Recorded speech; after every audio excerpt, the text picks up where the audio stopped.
रैदास जी जाति के मोची थे, जूता सिलते थे। उनके पास एक चमड़े का, क्योंकि जूता सिलना मतलब उनके पास चमड़े का काम था, तो उनके पास चमड़े का एक पात्र था, उसमें पानी भर के रखते थे। चमड़ा धुलने वाला, मतलब चमड़े को धुलना पड़ता ना जूता बनाने के पहले, तो रैदास जी जूता बनाते थे तो चमड़ा धुलते थे। तो जिस पात्र में वो चमड़ा, उसे बोलते कठौता। फिर कहावत चालू हो गई कि मन चंगा तो कठौती में गंगा।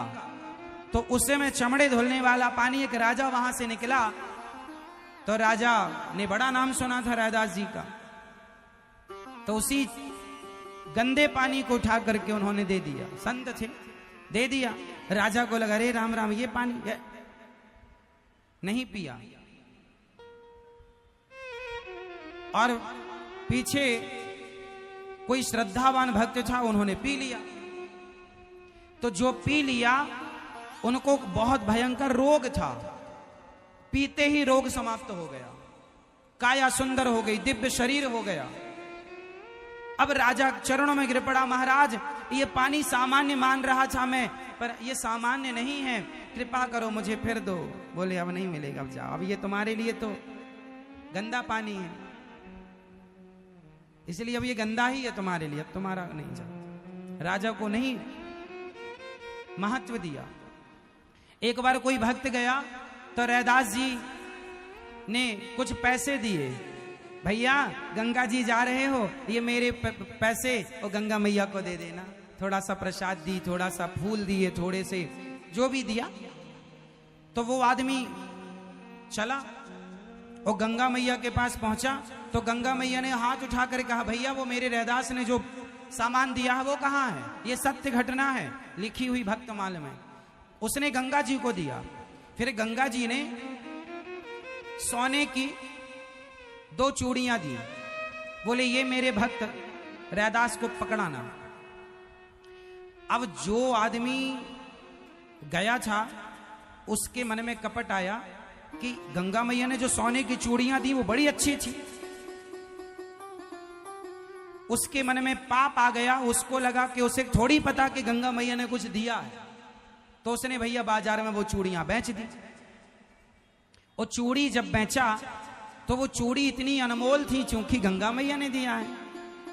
अब वहां के राजा वहां का सोनार जो लिया, उसने कहा महाराज राजा साहब मैं रानी जी के लिए सुंदर चूड़ियां लेकर आया हूं। तो राजा ने दिखाया, वो सोनी ने, ये लो। अब रानी ने कहा 2 चूड़ियां तो एक हाथ में पहनूंगी, अब 2 और लाओ सोनी जी, ऐसी चूड़ियां तुम बनाओ। सोनार बोला मैं नहीं बना सकता, ये तो मुझे किसी ने बेची है। किसने बेची पता लगाओ। पकड़ा गया, क्यों रे ये चूड़ी तुझे किसने दी? बोले गंगा मैया ने दी। बोले गंगा मैया ने क्यों दी? बोले ये क्षमा करो, ये दी तो गई थी रैदास जी के लिए, पर मैंने रैदास जी को नहीं दी, मैं बेच दिया। अब रैदास जी को इन्होंने कह दिया कि गंगा मैया को मैंने दे दिया। रैदास जी को इन्होंने बताया ही नहीं कि आपके लिए भी उन्होंने कुछ दिया है, नहीं बताया। अब राजा ने डिंडोरा पिटवाया, ये चूड़ी कहां से आई? बोले गंगा मैया ने दी। किसके कहने पर दी? बोले रैदास जी। अब राजा रैदास जी के पास गए, बोले तुम बहुत बड़े भक्त हो, मेरी पत्नी के लिए 2 चूड़ी और मंगवाओ गंगा मैया से। कोई सोनार बना नहीं सकता, क्योंकि ये अलग प्रकार की डिजाइन है, अलग प्रकार का गंगा मैया का दिया प्रसाद है, तो वो संसार की वस्तुओं से कैसे मैच करता हो? कौन बना सकता था उन्हें? वो दिव्य चीजें थी। अब राजा बोला या तो तुम मंगवाओ वरना मैं तुम्हारी हत्या करूंगा। राजा बड़ा उद्दंड दुष्ट। अब रैदास जी बोले भैया मार दो और क्या करोगे, लेकिन मैं अपनी मैया को परेशान नहीं कर सकता। मैं कोई मांगने बैठा हूं? कोई व्यापारी हूं? वो तो मैया ने अपनी श्रद्धा से दे दी तो दे दी, मैं कोई मांगता छोड़ी हूं, मैं करता क्या इन चीजों का? बड़ी कथा है। रैदास जी के पास एक बार भगवान आए थे, पारस पत्थर लाए थे कि लो इसको घिसना, सोने लोहे पर सोना होगा, जो चाहे करो। मना कर दिया था, प्रभु मुझे भजन करने दो, ये पैसा बुद्धि बिगाड़ देता, न चाहिए। अब भैया राजा जिद्दी, बोले फांसी पर लटकाएंगे आपको। अब रैदास जी की बात आ गई, कह दी तुम सच्चे भक्त हो तो बुलाओ गंगा मैया को, दें वो चूड़ियां। लो भैया। तब रैदास जी ने गंगा मैया को पुकारा, हे मां, ये मुझे मार दें इसका गम नहीं है, लेकिन आज ये मेरी भक्ति पर आंच आ गई कि आप भक्त हो या ऐसे ही हो। तब उसके जो कठौता था जिसमें गंदा पानी भरा रहता था, सबके देखते उसमें गंगा मैया का हाथ प्रकट हुआ और फिर वैसी की वैसी 2 चूड़ी लेकर के गंगा मैया आई। और लेकर आई तो सही, दर्शन सबने किया और फिर सबने दर्शन कर लिया और गंगा मैया का हाथ सबके देखते देखते अदृश्य अंतर्धान हो गया। राजा चरणों में गिर पड़ा और तब से कहावत चालू हो गई कि मन चंगा तो कठौती में, तो पहली बार कठौती में गंगा श्री रैदास जी ने प्रकट की थी। तो रैदास जी मोची थे, लेकिन बड़े बड़े संत उनके घर में कढ़ी चावल खाने आते थे उनकी पत्नी के हाथ का।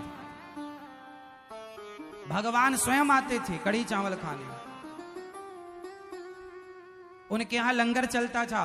बाद में भगवान ने आदेश दिया, रैदास मेरी आज्ञा है कि तुम्हें मैं धन देता हूं, तुम उसका सदुपयोग करो। तो उनके जो शालिग्राम भगवान थे, तो वहां पर रोज उन्हें 8 स्वर्ण मुद्राएं मिला करती थी, भगवान दिया करते थे रैदास जी को, और कहा था कि इससे तुम समाज की सेवा करो। तो वो अखंड लंगर चलाते थे, भंडारा।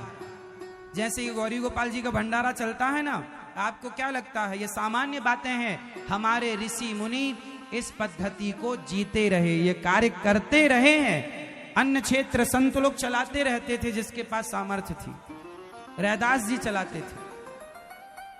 और रैदास जी के यहाँ कोई आए सबको पेट भर वो, और इतना सब था और फिर भी वो कुटिया में जूता सिला करते थे, कर्म नहीं छोड़ा, अपना जूता सिलते, जो मिल जाए उसी से साधु सेवा करें। और जो 8 स्वर्ण मुद्राएं उन्हें रोज मिलती थी, अब 8 स्वर्ण मुद्राएं बहुत होती हैं, तो उससे जो भी उन्हें मिलता वो रोज बेचकर और उससे दाल चावल सब्जी रोटी खरीद कर और संतों को बंटवा। 1 रुपए बचाते नहीं थे, जो आए पूरा खाओ, आज खाओ कल फिर ठाकुर देगा। तो शालिग्राम उनके भगवान उन्हें रोज दिया करते थे। तो ये श्री रैदास जी जाति के मोची थे, लेकिन श्रेष्ठ थे।